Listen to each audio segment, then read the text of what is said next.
Hi friends, welcome to chef Swamy's kitchen. ನಮ್ಮ ಮೈಸೂರಿನ ಪಕ್ಕದಲ್ಲಿರೋ ಒಂದು ಐತಿಹಾಸಿಕ ಜಾಗ ಅಂತಂದರೆ ಅದು ನಮ್ಮ ಶ್ರೀರಂಗಪಟ್ಟಣ. ಈ ಶ್ರೀರಂಗಪಟ್ಟಣ ಹಿಸ್ಟ್ರಿನಲ್ಲಿ ತುಂಬಾ ಫೇಮಸ್. ಈ ಜಾಗದಲ್ಲಿ ನಾವು ನೋಡೋದಕ್ಕೆ ಸುಮಾರು ವಿಷಯಗಳಿದೆ, ಸುಮಾರು ಜಾಗಗಳನ್ನ ನಾವು ಹೋಗಿ ನಮ್ಮ ಇತಿಹಾಸನ ತಿಳ್ಕೊಬೋದು. ಈ ವಿಡಿಯೋದಲ್ಲಿ ಕೆಲವು ಜಾಗಗಳನ್ನ ನಾನು ನಿಮಗೆ ತೋರಿಸೋಣ ಅಂತ ಬಂದಿದ್ದೀನಿ. ಮೊದಲಿಗೆ ಕರ್ನಲ್ ಬೇಯ್ಲಿ ಅವರ ಜೈಲ್. ಈ ಕರ್ನಲ್ ಬೇಯ್ಲಿ ಜೈಲು ಬಂದು ಬೇಸಿಕಲಿ ಟಿಪ್ಪು ಸುಲ್ತಾನ್ ಅವರ ಜೈಲಾಗಿತ್ತು. ಟಿಪ್ಪು ಸುಲ್ತಾನ್ ನಡೆಸಿದಂಥ ಜೈಲ್. ಈ ಜೈಲಿನಲ್ಲಿ ಸುಮಾರು ಬ್ರಿಟಿಷರುಗಳನ್ನ ಹಿಂಸೆ ಕೊಟ್ಟು ಅವರು ಮಾಡ್ತಿದ್ದ ಕೆಲಸ ಈ ಜೈಲಿನಲ್ಲಿಟ್ಟು ಹಿಂಸೆ ಕೊಡ್ತಾಯಿದ್ರು. ಇದು ಬಂದು ಒಂದು ಜೈಲ್ ಅಥವಾ ಡಂಜನ್ ಅಂತ ಕರಿಬೋದು. ಇಲ್ಲಿ ಬಂದು ನಮ್ಮ ಹೆಗಲಿನಷ್ಟು ಉದ್ದಕ್ಕೆ ಕೆಲವು ಕಂಬಗಳಿದೆ, ಕಲ್ಲಿನ ಕಂಬಗಳು. ಅಲ್ಲಿ ಚೈನ್ಗಳನ್ನ ಕಟ್ಟಿ ಅಲ್ಲಿ ತೂಗಾಡಕ್ಕೆ ಬಿಡ್ತಾರೆ. ಆಗ ನೈಟ್ ಟೈಮ್ನಲ್ಲಿ ಅಲ್ಲಿ ತಣ್ಣನ ನೀರು ಬರುತ್ತೆ. ಬೆಳಗ್ಗೆಲ್ಲ ಇನ್ನೊಂದು ಜೈಲಲ್ಲಿ ಇಟ್ಟಿರ್ತಾರೆ. ಬೆಳಗ್ಗೆಲ್ಲ ಇನ್ನೊಂದು ಜೈಲಲ್ಲಿ ಅವ್ರನ್ನ ಹಿಂಸೆ ಕೊಟ್ಟು ಹೊಡೆದು ಎಲ್ಲ ಮಾಡ್ತಾರೆ. ಬಟ್ ನೈಟ್ನಲ್ಲಿ ಇಲ್ಲಿ ಕರ್ಕೊಂಡ್ಬಂದು ಇಲ್ಲಿ ಕಟ್ಟಿ ಈ ಫುಲ್ ಜಾಗದಲ್ಲಿ ನೀರನ್ನ ತುಂಬಿಸ್ತಾರೆ. ನೀರನ್ನ ತುಂಬಿಸಿದ್ರೆ ನೈಟ್ ಅವ್ರಿಗೆ ಮಲಗೋಕ್ಕಾಗಲ್ಲ. ನೀರು ಅದು ಕೋಲ್ಡ್ ವಾಟರ್ನ ಇಲ್ಲಿ ಬಿಡ್ತಾರೆ.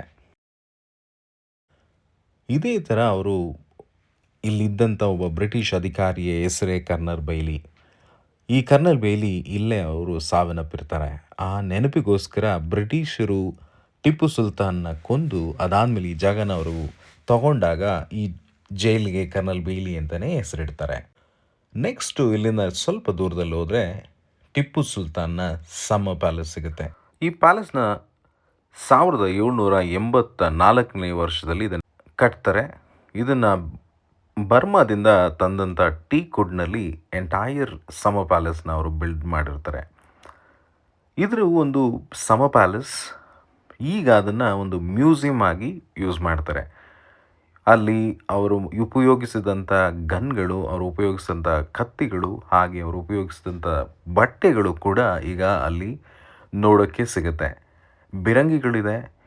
ಬಿಲ್ಡಿಂಗ್ನ ಹೇಗೆ ಕಟ್ಟಿದ್ದಾರೆ, ಅವರ ಇಂಟೀರಿಯಲ್ಸ್ಗಳು ಹೇಗಿದೆ ಅಂತೇಳಿ ಕೂಡ ನೋಡ್ಬೋದು. ಅಲ್ಲಿ ಅವರು ಯೂಸ್ ಮಾಡಿದಂಥ ಟೇಬಲು, ಚೇರ್ಗಳು, ಸಿಂಹಾಸನಗಳು ಕೂಡ ಇದೆ.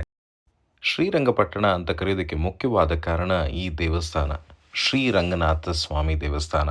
ಇದು ಹೆಚ್ಚು ಕಡಿಮೆ 1100ನೇ ವರ್ಷದಲ್ಲಿ ಹೊಯ್ಸಳ ರಾಜರಾದಂಥ ವಿಷ್ಣುವರ್ಧನರವರು ಒಂದು 50 ವರ್ಷಗಳ ಕಾಲ ಈ ದೇವಸ್ಥಾನನ ಕಟ್ತಾರೆ. ಅದಾದ ಮೇಲೆ ಈ 12ನೇ ಶತಮಾನದಲ್ಲಿ ರಾಮಾನುಜಾಚಾರ್ಯರು ಇಲ್ಲಿ ಬಂದು ಕೆಲವು ವರ್ಷಗಳ ಕಾಲ ಇಲ್ಲಿ ನೆಲೆ ಇರ್ತಾರೆ. ಇಲ್ಲಿ ಅವರು ಒಂದು ಅಗ್ರಹಾರನ ಶುರು ಮಾಡ್ತಾರೆ. ಅಗ್ರಹಾರ ಅಂತಂತಂದರೆ ಈಗಲೂ ಕೂಡ ಎಂಟೈರ್ ಶ್ರೀರಂಗಪಟ್ಟಣದಲ್ಲಿ ಈಗಲೂ ಕೂಡ ರಾಮಾನುಜರು ಬಂದು ತಮಿಳುನಾಡಿನ ಶ್ರೀರಂಗಂನಿಂದ ಕರ್ಕೊಬಂದ ಸುಮಾರು ಫ್ಯಾಮಿಲಿಗಳು ಈಗಲೂ ಕೂಡ ಈ ಶ್ರೀರಂಗಪಟ್ಟಣದಲ್ಲಿ ನೆಲೆಸಿದ್ದಾರೆ. ಆಗಲೂ ಈ ಟಿಪ್ಪು ಸುಲ್ತಾನ್ ಇರೋ ಟೈಮಲ್ಲೂ ಇವರಿಗೆ ಯಾವುದೇ ರೀತಿ ತೊಂದರೆಗಳು ಆಗಿಲ್ಲ. This is one of the best place to see and must to see. ಇದನ್ನು ನೋಡಲೇಬೇಕು ನೀವು ಶ್ರೀರಂಗಪಟ್ಟಣಕ್ಕೆ ಬಂದರೆ. ಇಲ್ಲಿನ ಹೆಚ್ಚು ಕಡಿಮೆ 1000 ವರ್ಷಗಳ ಹಳೆಯಾದಂಥ ಒಂದು ಟೆಂಪಲ್ನ ನೀವು ಮಿಸ್ ಮಾಡೋ ಹಾಗೆ ಇಲ್ಲ. ದೇವಸ್ಥಾನದಿಂದ 400 ಮೀಟರ್ ದೂರದಲ್ಲೇ ಇದೆ ಟಿಪ್ಪು ಸುಲ್ತಾನ್ ಇದ್ದಂಥ ಅವರ ಅರಮನೆ ಇದ್ದಂಥ ಜಾಗ. ಈಗ ಬರೀ ಅವಶೇಷಗಳು ಮಾತ್ರ ಉಳಿದಿದೆ. ಕರ್ನಲ್ ವೆಲೆಸ್ಲಿ ಅನ್ನೋರು ಟಿಪ್ಪು ಸುಲ್ತಾನ್ ಮೇಲೆ ಎಷ್ಟು ಕೋಪ ಇತ್ತು ಅಂತಂದರೆ ಅವರು ಈ ಎಂಟೈರ್ ಪ್ಯಾಲೇಸ್ನ ದರೋಡೆ ಮಾಡಿ ಕೊನೆಗೆ ಇದನ್ನು 2 ಬಾರಿ ಬಂದು ಅದನ್ನು ನಿರ್ಮೂಲನೆ ಮಾಡಿರ್ತಾರೆ.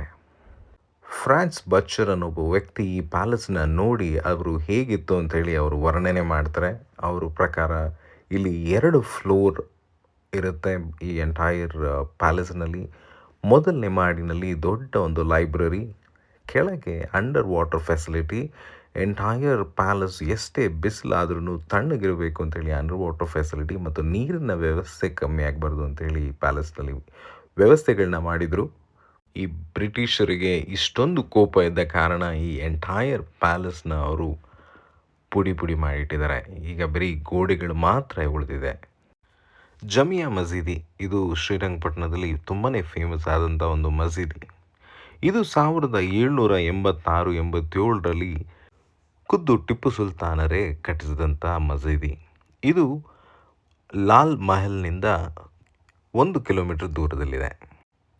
ಈ ಮಸೀದಿ 4ನೇ ಆಂಗ್ಲೋ ಮೈಸೂರು ಯುದ್ಧದಲ್ಲಿ ತುಂಬಾ ಒಂದು ದೊಡ್ಡ ಪಾಲ್ಗೊಂಡಿದೆ.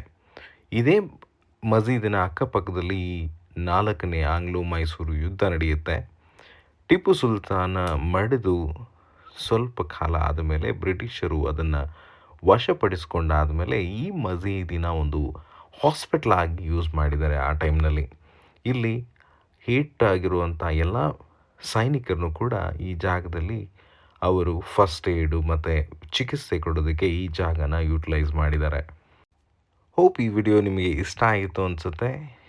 ಕಮೆಂಟ್ನಲ್ಲಿ ತಿಳಿಸಿ ನಿಮಗೆ ಹೇಗೆ ಅನ್ನಿಸ್ತು ಅಂಥೇಳಿ. ಇತಿಹಾಸದಲ್ಲಿ ನಮ್ಮ ಶ್ರೀರಂಗಪಟ್ಟಣ ಎಷ್ಟು ಪಾಲ್ಗೊಂಡಿದೆ ಅಂಥೇಳಿ ನಿಮಗೆ ಸ್ವಲ್ಪ ಗೊತ್ತಾಗಿದೆ ಅನಿಸುತ್ತೆ. Bye, see you on our next video. Take care.